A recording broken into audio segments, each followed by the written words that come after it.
28 ফেব্রুয়ারির পর 23 March commission প্রকাশ করবে নতুন ভোটার তালিকা, সাপ্লিমেন্টারি তালিকা প্রকাশ হবে এবং আগামী সপ্তাহে সোমবার এবং শুক্রবার অর্থাৎ দুটি তালিকা প্রকাশ হবে। আপনারা জানেন ইতিমধ্যেই ঘোষণা করা হয়েছিল যে প্রতি শুক্রবার একটা করে তালিকা প্রকাশ হবে এবং প্রথম দফা নির্বাচনের আগে 5 সপ্তাহ হাতে ছিল, কিন্তু গত শুক্রবার কোনো তালিকা প্রকাশ হয়নি। আগামী সোমবার অর্থাৎ আগামীকাল তালিকা প্রকাশ হবে, সাপ্লিমেন্টারি তালিকা।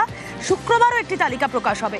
এই বিষয়ে আরো বিস্তারিত জানি, প্রতিনিধি সোমরাজ বন্দ্যোপাধ্যায় রয়েছেন সঙ্গে। সোমরাজ, দেখো, আগামীকাল সন্ধ্যের পর নির্বাচন কমিশনের তরফে প্রথম দফা সাপ্লিমেন্টারি তালিকা প্রকাশ করা হবে এবং কমিশন সূত্রে জানা যাচ্ছে সোমবার সাপ্লিমেন্টারি তালিকা প্রকাশ হতে হতে সন্ধ্যে 7টা হয়ে যাবে এবং সেই সাপ্লিমেন্টারি তালিকা তারপর জেলা শাসকদের কাছে পাঠিয়ে দেওয়া হবে। জেলা শাসকরা সেই তালিকা ছাপিয়ে বিভিন্ন বুথে বুথে টাঙাবেন। আজকাল অ্যাডমিনিস্ট্রেশনে থাকা এখনো পর্যন্ত প্রায় 27,30,000-এর কাছাকাছি অভিযোগের নিষ্পত্তি করেছেন জুডিশিয়াল অফিসাররা। আজ পর্যন্ত সেই সংখ্যাটা 30 লক্ষ পৌঁছাবে বলেই মনে করছেন নির্বাচন কমিশনের আধিকারিকরা। যদিও যেটা কমিশন সূত্রে জানা যাচ্ছে, প্রথম দফার যে সাপ্লিমেন্টারি তালিকা প্রকাশ করা হবে সেখানে প্রায় আন্ডার অ্যাডজুডিকেশনে থাকা 27 লক্ষের কাছাকাছি অভিযোগের নিষ্পত্তির তালিকা প্রকাশ করা হতে পারে নির্বাচন কমিশনের তরফে। সেখানে মোট দুটি ক্যাটাগরি থাকবে, একটি ডিলিশন, একটি অ্যাডিশন। অর্থাৎ যাদের নাম ভোটার তালিকায় অন্তর্ভুক্ত হবে তারা অ্যাডিশন ক্যাটাগরিতে থাকবেন, যাদের নাম ভোটার তালিকায় অন্তর্ভুক্ত হবে না, ট্রাইব্যুনালে আবেদন করার সুযোগ পাবেন, তাদের নাম ডিলিশন ক্যাটাগরিতে থাকবেন। সোমবার সন্ধ্যের পরেই তালিকা প্রকাশ করা হবে, তারপর ফের আগামী সপ্তাহে শুক্রবারও তালিকা প্রকাশ করা হবে। অর্থাৎ পরপর দুদিন, অর্থাৎ এই সপ্তাহে পরপর দুদিন তালিকা প্রকাশ করা হবে, একটি সোমবার একটি শুক্রবার। তারপর থেকে প্রত্যেক সপ্তাহেই শুক্রবার করে সাপ্লিমেন্টারি তালিকা প্রকাশ করা হবে কমিশনের তরফে। এবং কমিশন মনে করছে রাজ্যে বিধানসভা ভোট 2 দফায়, প্রথম দফা ভোটের আগেই সব অভিযোগের নিষ্পত্তি জুডিশিয়াল অফিসাররা করে ফেলতে পারবেন। অন্যদিকে যে ট্রাইব্যুনাল গঠন করা হয়েছে ইতিমধ্যে নির্বাচন কমিশনের তরফে প্রাক্তন বিচারপতিদের মাথায় রেখে, সেই ট্রাইব্যুনালের কাজও যাতে দ্রুত শুরু করা যায় সেই বিষয়েও মুখ্য নির্বাচনী আধিকারিকের দপ্তরের তরফে প্রয়োজনীয় গাইডলাইন তৈরি করা হচ্ছে। ওকে, আর এবার যে খবরের দিকে নজর রাখবে যে 60 লক্ষ বিচারাধীন, সেই 60 লক্ষ বিচারাধীনের মধ্যে ইতিমধ্যে 27 লক্ষের নিষ্পত্তি হয়ে গিয়েছে। কাদের নাম থাকছে, কাদের নাম বাদ যাচ্ছে, এই নিয়ে এখনো পর্যন্ত সংশয় রয়েছে। তবে সংশয় কিছুটা কাটবে, কারণ রেজাল্ট আউট আগামীকাল।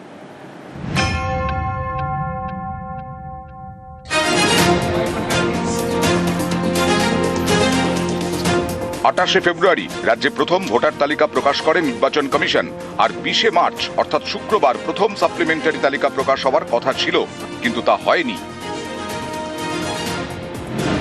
23 মার্চ অর্থাৎ সোমবার প্রথম সাপ্লিমেন্টারি লিস্ট প্রকাশ হওয়ার কথা।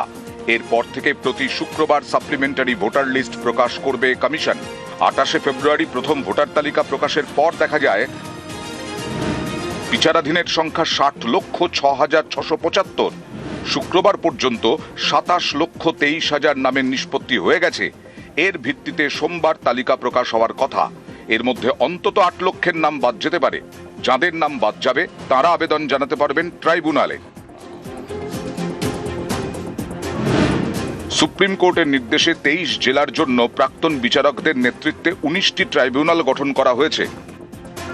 সাপ্লিমেন্টারি লিস্ট তো যখন আমরা পাবো আমরা পাবলিশ করে দেবো। ট্রাইব্যুনাল এখন যে আছে জাজ সিলেকশন হয়েছে, ওটা নোটিফিকেশন হয়ে গেছে। এরপরে জায়গা করতে হবে, এর জায়গায় পরিকাঠামো করতে হবে, কোর্ট লিখেছে, যখনই তৈরি হবে আমরা লেগে আছি যত তাড়াতাড়ি এদেরকে কার্যকারী করতে পারবো। গত 24 ফেব্রুয়ারি সুপ্রিম কোর্ট বলেছিল এসআইআর নিয়ে পশ্চিমবঙ্গের পরিস্থিতি নজিরবিহীন, তাই নজিরবিহীন পদক্ষেপ। এরপরই সুপ্রিম নির্দেশে বাংলার এসআইআর এর কাজ খতিয়ে দেখছে বিচার বিভাগ। গত 10 মার্চ ফের নজিরবিহীন নির্দেশ দেয় সুপ্রিম কোর্ট। প্রধান বিচারপতির বেঞ্চ নির্দেশ দেয় অবসরপ্রাপ্ত প্রধান বিচারপতিদের নিয়ে ট্রাইব্যুনাল গঠন হবে। এই ট্রাইব্যুনাল গঠন করা হয়েছে।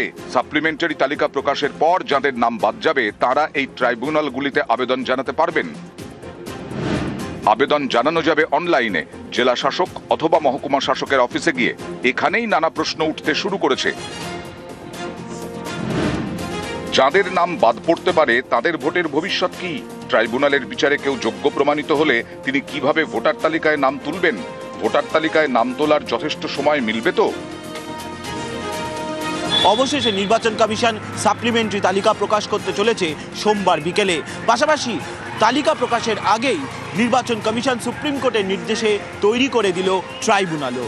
ক্যামেরায় সুমন বোসের সঙ্গে সোমরাজ বন্দ্যোপাধ্যায়, নিউজ 18 বাংলা, কলকাতা।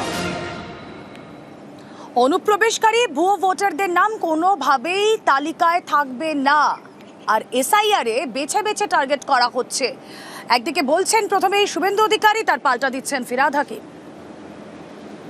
আপনি যদি মনে করেন ইনজাস্টিস হয়েছে, আপনি আপিলে যাবেন। তার জন্য কত সুপ্রিম কোর্টের নির্দেশে হাইকোর্টরা রেসপেক্টেড এক্স জাজেসদের দিয়ে সুন্দর ট্রাইব্যুনাল বানিয়ে দিয়েছেন, ডিস্ট্রিবিউশন অফ দি এরিয়া ভাগ করে দিয়েছেন। তো কান খুলে শুনে রাখুন, মৃত, ডবল ট্রিপল এন্ট্রি, ফেক এবং অভারতীয় বাংলাদেশি মুসলিম তার নাম থাকবে না।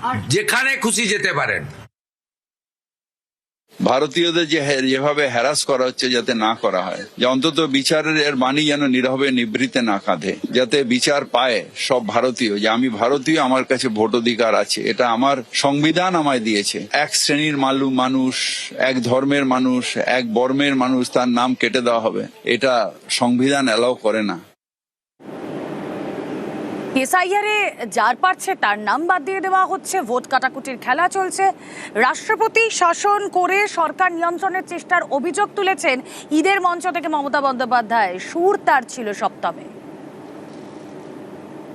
बहुत सारे आदमी को नाम काट दिया एसआईआर में, जिसको लिए हम कलकत्ता से, दिल्ली से, सुप्रीम कोर्ट से, कलकत्ता हाई कोर्ट से पूरा दौड़ाया, लेकिन तब भी हम आशा रखते हैं कि लोगों को इज्जत रक्षा हो। आपको ये लड़ाई हम जारी रखेंगे। आप बोलते हैं इसको नाम काट दो, उसको नाम काट दो, ये सब इन्फिल्ट्रेटर्स है। मैं तो कहेंगे आप सबसे बड़ा इन्फिल्ट्रेटर्स है, आपका सरकार। শনিবার ঈদ, রেড রোডে ঈদের মঞ্চ থেকে চড়া সুর মমতা বন্দ্যোপাধ্যায়ের। এসআইআর এ নাম বাদ যাওয়া নিয়ে কেন্দ্রীয় সরকার এবং বিজেপিকে নিশানা। बहुत सारे आदमी को नाम काट दिया एसआईआर में, जिसको लिए हम कलकत्ता से, दिल्ली से, सुप्रीम कोर्ट से, कलकत्ता हाई कोर्ट से पूरा दौड़ाया, लेकिन तब भी हम आशा रखते हैं कि लोगों को इज्जत रक्षा हो।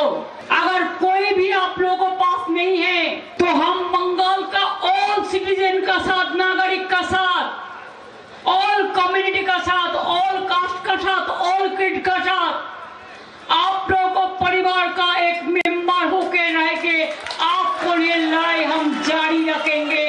आप बोलते हैं इसको नाम कर दो, उसको नाम कर दो, ये सब इन्फिल्ट्रेटर्स है। मैं तो कहेंगे आप सबसे बड़ा इन्फिल्ट्रेटर्स है। I am sorry to say, थोड़ा गद्दार भी है, जो बीजेपी के पास रुपया लेके वोट बचने का खेल में खेल रहा है। मैं उसको कहेंगे मुद्दा लाख बुरा चाहे तो क्या होता है, वही होता है जो मंदिर खोदा होता है। आप जबरदस्ती हमारा सरकार को कंट्रोल किया है, प्रेसिडेंट रूल चल रहा है, तब भी हम डरेंगे नहीं। जो डरते हैं वो मरते हैं, जो लड़ते हैं वो जिंदगी में कामयाब होता है। सबको भेज दिया, सबको भेज दिया, और कहता मकान भी छोड़ दो, सब मकान में बीजेपी का लीडर लोग रहेगा। चोर डकैत गुंडा का पार्टी है, गद्दार का पार्टी है। आपको दुआ दे, आपका शुभकामना दे, आपका परिवार अच्छा से रहे, हिंदुस्तान अच्छा से रहे, बंगाल अच्छा से रहे, और जो बंगाल को टारगेट करे वो जहान्नाम में जाए। हमारा राजा एक ही है, बीजेपी हटाओ, देश बचाओ। এদিন রেড রোড থেকে পাক সার্কাসে যান মমতা বন্দ্যোপাধ্যায়।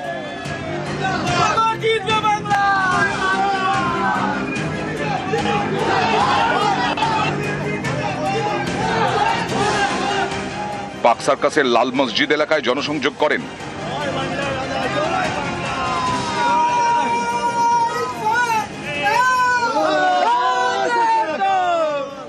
শনিবার ঈদে জনসংযোগ, আর রবিবার নিজের কেন্দ্র ভবানীপুরে কর্মী সভা করবেন মমতা বন্দ্যোপাধ্যায়।